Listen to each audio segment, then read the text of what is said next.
has anything gotten better for us, or are they the same or worse as they were when we came over? Things have gotten better. They weren't always like this, like it is. Racial discrimination was rampant throughout Bermuda for many, many, many years. I'll just give you an example. As I stated, I was a policeman here in uniform. There's a certain restaurant in Hamilton. I went there once to get a glass of water. And the proprietor told me, I didn't call you so you can leave. I just went to get a glass of water in uniform. And so that's how the segregation was in Bermuda. Patrolling Hamilton, there's only certain streets policemen of color could patrol. The rest of them belonged to English policemen. Mm-hmm. I remember vividly, on Front Street, there were a couple of main stores on Front Street owned by Caucasians. And in those days, I'm talking about in the 60s, those days, the keys for these establishments were kept at Hamilton Police Station. These English policemen would take the keys, go into the stores and take whatever they wanted, and then put the keys back. Stolen. Wow. But if I done it, I'd have been incarcerated a long time ago. Right. You know, this is not what somebody told me. This is what I've seen, I've experienced. You know, education has improved. You know, education, jobs have improved, not as quick as they should have, because I think it was in the boycott riots I was a teenager, and they used to have these demonstrations in City Hall about segregation, theaters you couldn't go into. If you ran in them, you had to be subjected to white people throwing stuff on top of you and all that sort of stuff. I remember that. I remember where you could go and where you couldn't go. What you could say, what you couldn't say. You know, and some of these people who were directing these atrocities were mixed, but passed for white. I'm not making it up. It was in my family. They passed for white and members of parliament, but they were forcing this integration or segregation amongst people. You know, and I'll tell you, I'm going to digest a little bit. That's gray buildings here, beige colored buildings. There used to be lockers. It wasn't that big. It wasn't that big, much smaller, just like to the left. It was just a portion of that was called lockers. It was owned by a rich white man, or white people. This building here was built by my great-grandfather. It belongs to me now. It handed down through the family. And I remember my great-grandfather and my great-grandmother. And they died these 70-odd years ago. And my great-grandmother told me that her grandmother was a slave here, helped to build that building, carrying stone on her head. Mm-hmm. Every time I come over here, I look there or drive past, I get these shutters.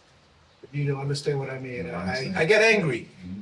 You know, and something I've now forgotten, and I told my sons, just look over there. They used to have a big cedar tree. They cut down the cedar tree, but over there, my ancestors helped to build that building, a woman carrying stone on her head helped to build that woman. She's a slave, a black slave, mm-hmm.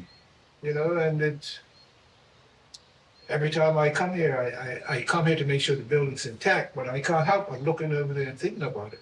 Mm-hmm. And I'm sure this sort of experiences many of us that live here can talk about it, or might not. Maybe they would just don't want to talk about it, mm-hmm. But, you know, it's very upsetting. Mm-hmm. At times. It's very upsetting.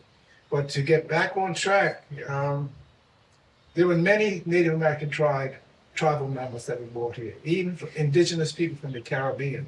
Not only blacks, but indigenous people from down there that were brought here. It's about 8 different tribes there, or indigenous people that were brought here from Cuba, from Panama, from Jamaica, because, you know, prior to the blacks being brought from Africa to the Caribbean, there were indigenous people there. And then the English, the Spanish came there and took over, and Columbus and all these other cowboys came there and enslaved them and then sold them. And a lot of them were brought here. You know, so, and then some of them didn't speak English, so they suffered the consequences. You know, you couldn't speak, you couldn't talk to your children in the language that you only knew. And the English, one was saying, made a big mistake, taught them how to read the Bible. Taught them how to read the records too, because they kept records. You can go to the archives and they will tell you the names of the ship, name of the captain, everything is there. You know, how many they bought, and St. George's was the only port in Bermuda, so they all went there. And right there in the square, that was a filled area, but before it was a beach, and that's where all the slaves were brought in, right there, right in the square, by the restaurant and what have you, city, the town hall. But that's where all these slaves were from, sold, beaten, hung, right there. And in St. Peter's Church, I gave a talk the other day about St. Peter's Church and how they played a role in it, the Anglican Church. To the west of the church, immediately to the west, was a slave grave for Africans and Native Americans, free or otherwise. And what happened, that's where the Native Americans and blacks, some free blacks were buried in this area. And they boarded it off so the general public couldn't see anymore. When segregation would start to slow down and start to stop. And then the people in St. George made such a fuss about it because they knew some of the ancestors were buried in that area, and the wall was about as thick as this. And they cut an opening so the general public could get in there to see who was buried there. And then the people of color were buried there, Indians and blacks. They were buried with their heads facing the west. Just to be careful, their heads were facing the west. White people, not in that graveyard, but adjoining, but heads were facing the east. And the ministers and the clergymen felt that if there was a coming of Christ, white people will see Christ first and go to heaven. People of color wouldn't see him coming and they would go to hell. That was the system of the church. Black and white. And I gave a speech there, and the minister was in charge, standing right there, right beside me. I said, well, you're going to hear me. I'm going to tell you how you people operated here. And it's fairly common knowledge. And they kept records. Inside the church, there are balconies there where the slaves were kept while the masters worshiped. They're still there. In St. Peter's Church, the oldest Anglican church in the Western Hemisphere, that's been in continuous use up until today. And you walk in the church for a visit and you look around, you see balconies up there. That's where the slaves were put. The masters was below, do what they had to do, but also keep an eye on the slaves. And, you know, they come barefoot and whatever, they had very little. You know, it's a lot of history, and they kept records. They wrote it down, thinking one day nobody would never know. And then there was a sign there on the bottom of St. Peter's Church outlining slave grave, Native Americans and blacks and free blacks are there. It was about 3 signs. About 10 years ago or less, the minister of this church took the signs down. So I'm a bit of a history buff. So I saw the signs missing. So, and I knew him. I knew who he was. And I said, Reverend Ra, why are these signs taken down? I said, this is my church. I do as I like at my church. I said, but this is our history. He said, this is my church. You're not listening to me. And there was a minister from Canada. She looked Caucasian, but she was mixed. You would never think she had an ounce of black blood in her. She did her genealogy right to St. George's, and her and I confronted the following minister about it. You go to St. Peter's, their signs are back. Yeah. Their signs are back. I'm there yesterday. That's right. Their signs are back. We made strong efforts to make sure that the people knew what the general public knew what was going on. So whenever Native Americans came to Bermuda, the first thing they asked where were our ancestors buried. And we used to take them there. They used to have rituals there, and sometimes they would tell us, some of these people have been buried alive. They get very emotional. Right in St. Peter's slave graveyard, But like I said, now those signs are back. And they've only been back about a year or two. Because we made such a fuss. Wow. Put them back. That's where they belong back. And there are some headstones there. There were headstones of free blacks because they could afford to put a headstone. Slaves couldn't afford it. And when their slaves were buried, they just dug a hole and put dirt over it. That was very simple. And it's possible some of them were buried alive or thrown overboard. This is what it was like here for many, many years.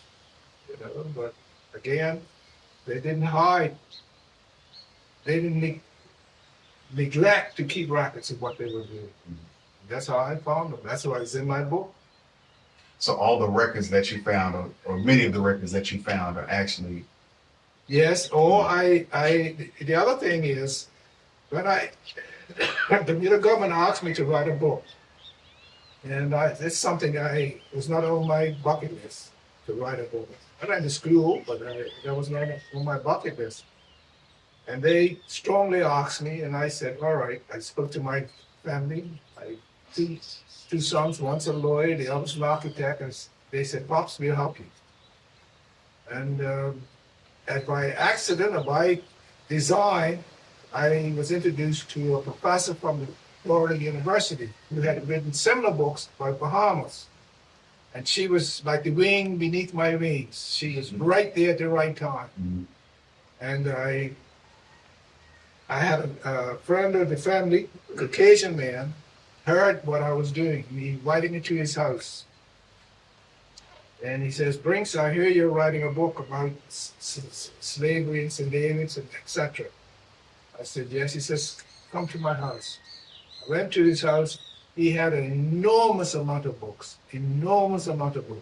old Bermuda books. And his wife was a former librarian on the old military base here in St. David's. Hundreds of books, a lot of old. So he says, you can use whatever you want here. Things just that fell in place. And then I have a cousin from New York, took me to New York Library. And I found him some more books about old Bermuda that weren't in existence left around Bermuda. When I came across this book, it started from the 1623 history. And I told my cousin, I said, check it out. Take it out of this library. I went to Kinko's. There's a place where you can copy books. Right.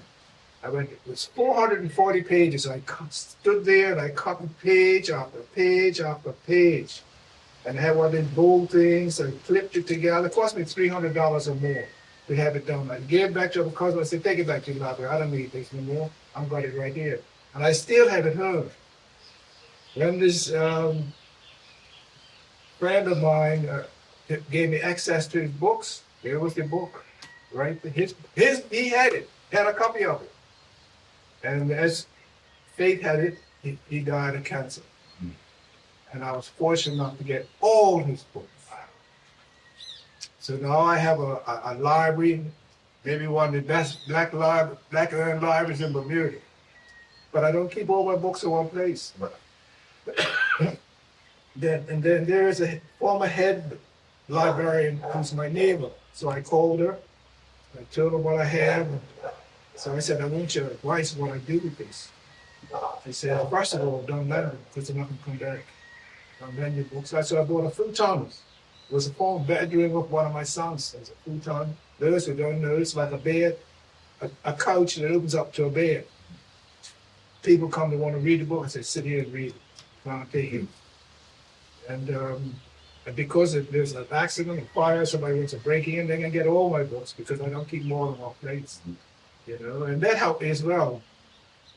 Mr. writing the book, it's a lot of information that he provided, where I found the archives and what have you. Wow. This is the way how fate turns out. And then they asked me to add to it.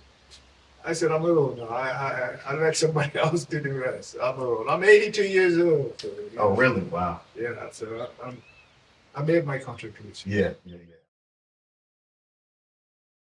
What is a nation?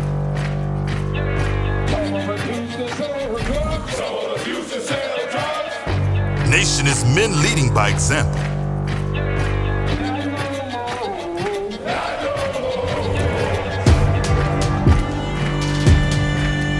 Nation is family.